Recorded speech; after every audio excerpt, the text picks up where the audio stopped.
매일 성경과 함께하는 오늘의 큐티 시간입니다.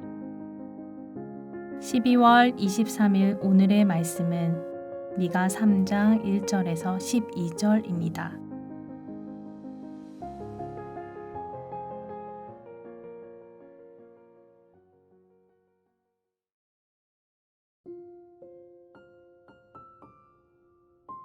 내가 또 이르노니 야곱의 우두머리들과 이스라엘 족속의 통치자들아 들으라. 정의를 아는 것이 너희의 본분이 아니냐. 너희가 선을 미워하고 악을 기뻐하여 내 백성의 가죽을 벗기고 그 뼈에서 살을 뜯어 그들의 살을 먹으며 그 가죽을 벗기며 그 뼈를 꺾어 다지기를 냄비와 속 가운데 담을 고기처럼 하는도다. 그때에 그들이 여호와께 부르짖을지라도 응답하지 아니하시고 그들의 행위가 악했던 만큼 그들 앞에 얼굴을 가리시리라. 내 백성을 유혹하는 선지자들은 이에 물 것이 있으면 평강을 외치나 그 입에 무엇을 채워주지 아니하는 자에게는 전쟁을 준비하는도다. 이런 선지자에 대하여 여호와께서 이르시되 그러므로 너희가 밤을 만나리니 이상을 보지 못할 것이요 어둠을 만나리니 점치지 못하리라 하셨나니 이 선지자 위에는 해가 져서 낮이 캄캄할 것이라. 선견자가 부끄러워하며 술객의 수치를 당하여 다 입술을 가릴 것은 하나님이 응답하지 아니하심이거니와 오직 나는 여호와의 영으로 말미암아 능력과 정의와 용기로 충만해져서 야곱의 허물과 이스라엘의 죄를 그들에게 보이리라. 야곱 족속의 우두머리들과 이스라엘 족속의 통치자들 곧 정의를 미워하고 정직한 것을 굳게 하는 자들아 원하노니 이 말을 들을지어다. 시온을 피로 예루살렘을 죄악으로 건축하는도다. 그들의 우두머리들은 뇌물을 위하여 재판하며 그들의 제사장은 삭슬 위하여 교훈하며 그들의 선지자는 돈을 위하여 점을 치면서도 여호와를 의뢰하여 이르기를 여호와께서 우리 중에 계시지 아니하냐 재앙이 우리에게 임하지 아니하리라 하는도다. 이러므로 너희로 말미암아 시온은 갈아엎은 밭이 되고 예루살렘은 무더기가 되고 성전에 사는 수풀의 높은 곳이 되리라.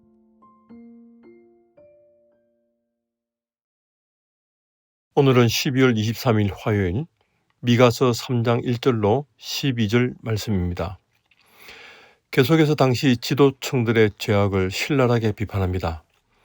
미가 선지자가 사역할 당시 주전 8세기 초는 북이스라엘의 여로보암 2세와 남유다 우시아 왕이 이루어놓은 놀라운 경제적 번영과 부국 강병으로 인해 하나님은 안중에도 없었습니다. 히스기야 아버지인 아하스 왕은 성전문을 닫고 바알을 숭배한 장본인이었습니다. 심지어 자기 아들까지 불태워 바알에게 바치는 끔찍한 죄악을 저질렀습니다. 마치 모케세습이라는 바알 앞에 자신의 아들을 제물 삼은 대형교회나 단체 지도자들과 다를 바 없는 모습입니다. 이미 대기업화 되어간다고 비판을 받았던 한국교회 상황에서 세습은 대부분 바알, 오늘날 만문 앞에 머리 숙이는 경우가 많습니다.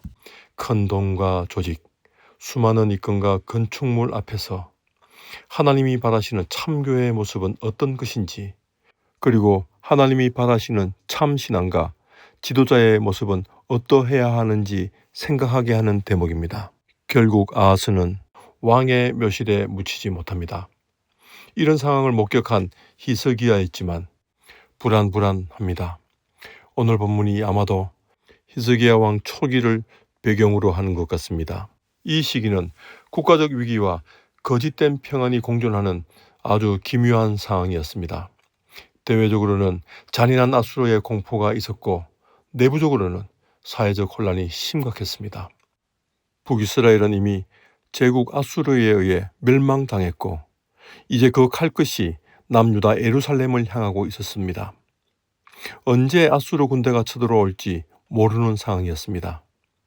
막대한 조공을 바쳐야 했기에 국가적으로나 개인적으로 경제적 압박이 심했고 극심한 빈부격차와 사법 정의도 무너졌습니다. 억울함을 호소하러 재판정에 가도 재판관들은 뇌물을 주는 부자들 편만 들었습니다. 전쟁의 위기 속에서 지도자들은 국방을 핑계로 백성들을 더욱 착취했습니다. 전쟁을 피해 시골 사람들이 예루살렘 성 안으로 몰려들었고 유력자들은 이 기회를 틈타서 땅을 헐값에 사들이며 부를 축적합니다. 대지주들이 생겨나기 시작합니다. 미가서 2장 2절에서도 이사야 5장 8절에서도 이런 자들을 경고하고 있습니다. 아수르의 위협과 국가적 위기 앞에서도 정신 차리지 못하는 히스기야 시대의 유다의 모습입니다. 그래서 오늘 3장은 미가 예언의 가장 핵심적이고 강렬한 고발장으로 시작합니다. 1절입니다. 야곱의 우두머리들과 이스라엘 족속의 통치자들아 들으라. 정의를 아는 것이 너희의 본분이 아니냐 라고 묻고 있습니다. 정의를 아는 것이 지도자들의 가장 중요한 덕목이었습니다. 미가는 남유다 예루살렘의 지도자들에게 말하면서 이미 패망한 북이스라엘의 명칭을 사용하고 있습니다. 북이스라엘이 멸망했지만 이제 남유다가 하나님의 언약 백성 전체를 대표하는 남은 자라고 하는 그런 의미를 담고 있습니다. 그리고 너희도 북이스라엘처럼 타락했으니 똑같이 망하게 될 것이라고 하는 암묵적인 경고도 담고 있는 것입니다. 여기서 미가가 호통치고 있는 이 대상들은 어떤 특정인 한 사람을 지칭하는 것이 아닙니다. 국가를 움직이는 사법, 행정, 관료 집단을 일컫습니다. 각 가문이나 지파의 수장들 혹은 고위 행정 관료들과 군사 지휘관들이나 재판권을 가진 사법관들입니다. 오늘날로 치면 선출직 공무원들과 임명직 공무원 전체로 고위 공직자, 판사, 국회의원, 군 장성들을 말합니다. 그들은 예루살렘의 정책을 결정하고 재판을 집행하는 실세들이었습니다.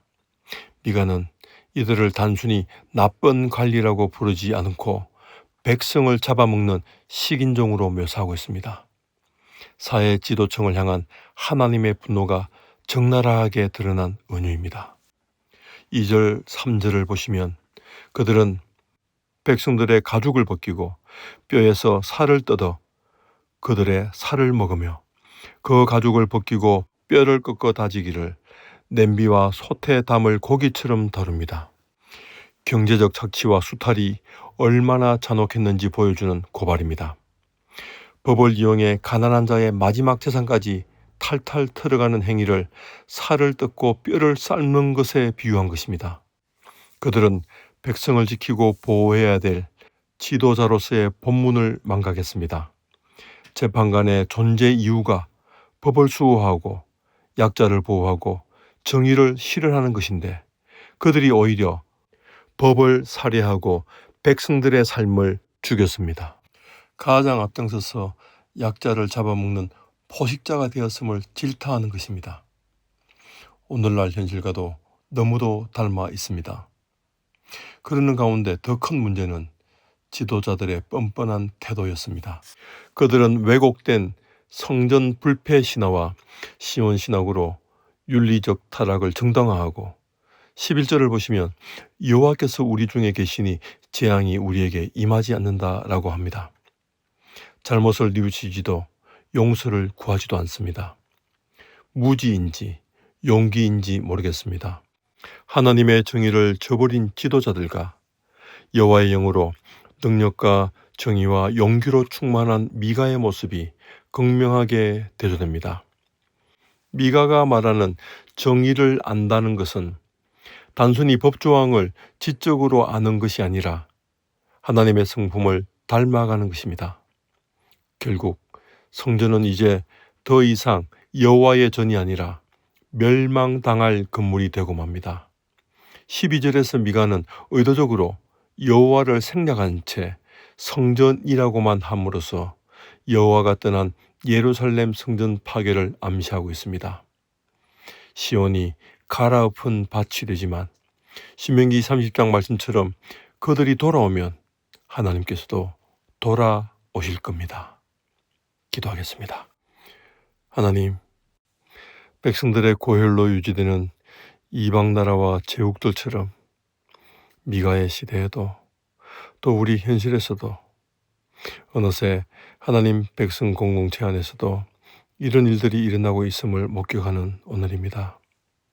물질이든 권력이든 또 우리에게 주어진 권한과 권세가 위로부터 왔음을 항상 잊지 않게 하여 주십시오.